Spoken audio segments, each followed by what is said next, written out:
Você viu o que aconteceu hoje na CNN Brasil? O número de demissões e de nomes conhecidos do jornalismo é um assunto. Bom, primeiro tem um aspecto pessoal, né? Alguns conhecidos nossos e tal que perderam o emprego. Tem o Fernando Molica lá no Rio, o Sidney Rezende, que são bons jornalistas e estavam na CNN lá no Rio de Janeiro, fecharam a sucursal. E em São Paulo, várias demissões também. Mas para além da questão, né, jornalística, dos amigos que perdem o emprego, e é sempre terrível, né? A gente assistia quase 100 demissões, me parece, na CNN. Tem um aspecto estratégico, né? O que está acontecendo, né? A CNN veio com muito dinheiro, é o Menin que está por trás, que é um homem rico, e, de repente, será que ela não está conseguindo se segurar na concorrência com a Jovem Pan, que veio pela extrema-direita, com menos investimento? A gente tem que entender que é uma empresa, que é um negócio. E que, se a CNN, quando ela surgiu, havia expectativa de que ela fosse bolsonarista. E o Bolsonaro deu entrevistas exclusivas para a CNN, só que, a certa altura, inclusive com o quadro de jornalistas que a CNN tinha, era insustentável continuar apoiando o Bolsonaro. Então, parece que ela veio, no primeiro momento, para fazer um contraponto, parece, tá? Com um contraponto à Globo, naquela ocasião, que a Globo era, e isso é preciso dizer, a adversária do Bolsonaro, do bolsonarismo, por conta de uma questão histórica, viu?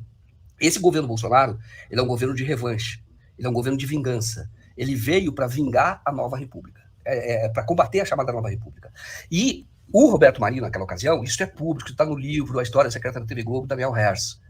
O Roberto Marinho, claro que a Globo não seria a Globo se não fossem os favores especiais, o Armando Falcão falou isso, os favores especiais que os militares deram à Globo, claro, a partir da sua própria origem, quando teve dinheiro estrangeiro, isso era proibido. Teve uma CPI que apontou essa legalidade, depois veio a AI-5, isso morreu, e a Globo teve a sua concessão naquela ocasião definitiva.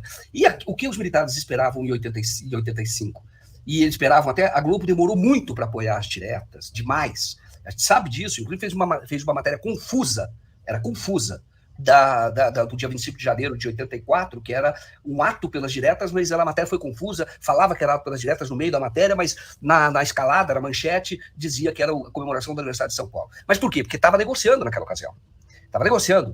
E depois ela negociou com o Tancredo, e a gente sabe que foi o Ministério da Comunicação que foi para o Antônio Carlos Magalhães, que, em compensação, ganhou a franquia da Globo lá na Bahia. Enfim, a Globo cresceu com os militares. E aí, para chegar na CNN. E aí, quando o Bolsonaro assumiu, um dos alvos era efetivamente a TV Globo, por conta disso, que eles consideraram uma traição. Porque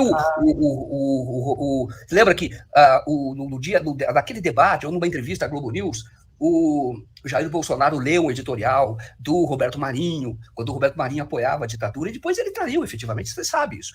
E o que ocorreu? Quando surgiu a CNN, então qual era a interpretação do próprio mercado? Virar uma concorrência para a Globo, com a marca da CNN. Pelo menos a Globo News, né? Pelo menos uma concorrência contra a Globo News. Pelo menos para a Globo News. E teria para ajudar na formação de opinião, e no começo parece que foi mesmo.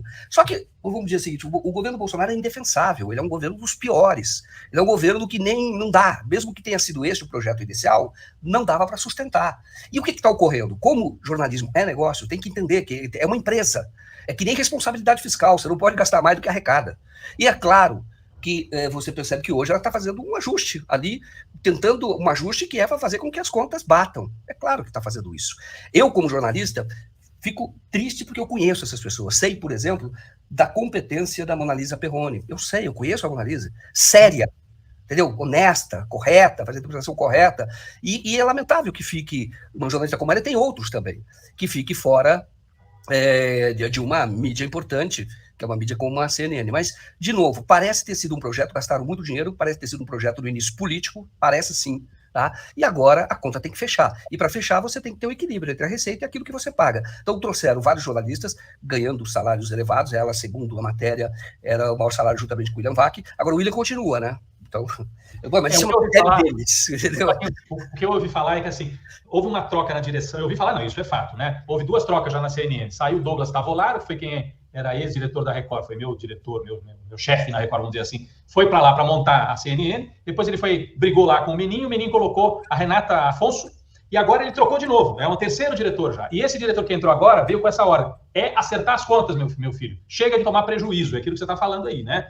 E como o projeto deles era parceria com o bolsonarismo, e o Bolsonaro saiu derrotado da eleição, se poderia vir alguma ajuda do governo, agora ele sabe que não vem mais. Então, agora mesmo que ele tem que fazer o ajuste e ficar só com o dinheiro que entra pela publicidade. E aí, o que falaram? No caso do William Vac, apesar do salário ser alto, até mais alto que o da Mona Lisa, ele é muito bem articulado, como a gente sabe, com o pessoal de mercado, com o empresário. Então, ele até ajudaria. É um nome que é uma grife que ajuda, talvez, a trazer anunciantes, trazer gente de publicidade. Então, deixaram ali, preservaram o William Vac. E me parece que a Daniela Pinheiro também, né? Porque traz credibilidade, é uma jornalista ali, né? Que apura bem, né? Agora é uma pena, a sucursal do Rio de Janeiro inteira foi demitida, acabaram com a sucursal. Como é que vai fazer uma TV de notícias sem Rio de Janeiro, demitir um monte de gente em Brasília, em São Paulo, enfim. O Rubens Menin é um multibilionário, né? Ele tem dinheiro sobrando. Ele poderia até manter ali, eu vou dar prejuízo durante 3, 4 anos para depois lá na frente recuperar. Pelo jeito ele falou, não, chega, fechou a torneira, vamos parar agora, né? Na área privada, é claro, o ideal é não dar prejuízo, mas às vezes quem tem muito consegue investir sabendo que vai recuperar só depois de 5 anos, às vezes 10 anos é o prazo de recuperação. Né? Exatamente. Nesse caso, às vezes é para ter prestígio, não é nem para dar dinheiro, mas ele quer pelo menos empatar, né? Porque ele não quer ficar dando prejuízo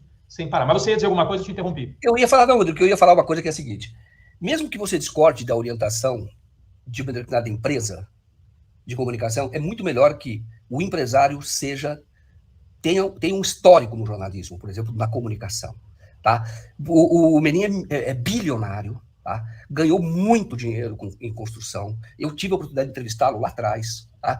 Então, quando ele não era tão rico desse jeito, ele tem dinheiro para manter a CNN durante algum tempo. Tá? Mas ele não é do ramo do jornalismo. Então, ainda que você discorde, é bom quando você tenha sempre questões editoriais colocadas.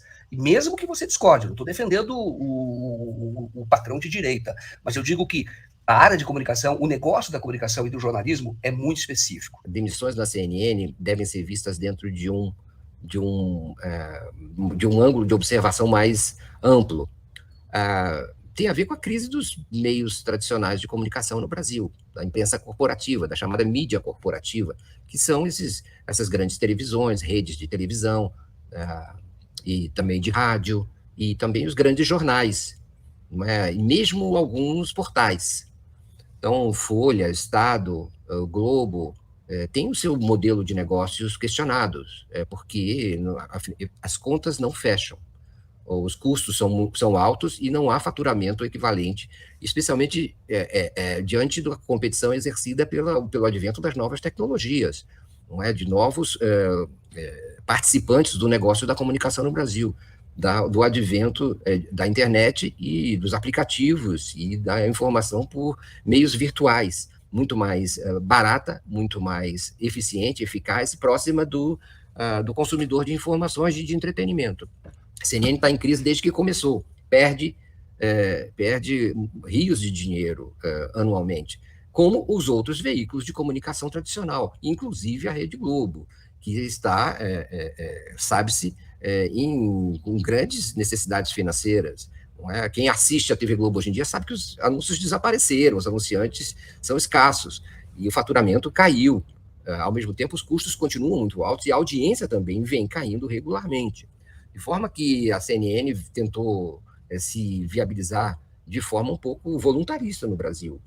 Não há como sustentar esses gastos. E aí parece que esse João Camargo, não é, que é o novo, como se chama, novo diretor-geral da empresa. É o novo CEO, né? Eu ouvi tu falar essa palavra CEO, porque eu acho ela tão estranha. É muito. Porque, na verdade, fica igual. Hein, Mário? É igual assim, colaborador, não é? Você fala assim, da empresa e tal. Não, o CEO também é complicado. Né? Esse sujeito que é da Esfera Brasil, não é uma concorrente do LIDE, do João Dória, Esfera Brasil, na verdade é um lobista, não é? Veio para, vamos dizer assim, tentar fazer com que as contas da CNN fechem, e que haja equilíbrio. Eu acho que é isso que está por trás dos cortes. Não vai ser apenas da CNN que vão acontecer cortes radicais, vai ser também em outros veículos de comunicação. Chega ao fim do ano, é essa mesma história sempre. Sempre, né? Sempre história, e vai acontecer em outros veículos. Já está acontecendo, já estão pelo menos, há um rumor e um temor mesmo dentro das redações em relação a como vai ser esse fim de ano. Note que a CNN deixou, não é, dois principais estrelas, ele demitiu várias estrelas, não é, como Boris Casoy, como o Leandro Carnal e outros, e manteve duas estratégicas, William Vac, conhecido comentarista, jornalista e âncora conservador, e a Daniela Lima, mais ligada à Folha, mais progressista, de centro-esquerda. Então, o que parece é que se manteve uma espécie de uma tentativa de um certo Dobradinha, né? Assim, E lembre que essa emissora foi fundada por aquele Rubem Menin, da família Menin, da MRV, do Banco C6 de Belo Horizonte, como um investimento um pouco selvagem, né? Já teve aquele Rubens Tavolaro, que foi o presidente, o CEO anterior, e que já foi também defenestrado. Então, há uma contínua, digamos assim, afunilamento dos recursos materiais para que eles caibam dentro dos recursos disponíveis, para que eles caibam, os dispêndios com o pessoal caibam dentro do faturamento da empresa.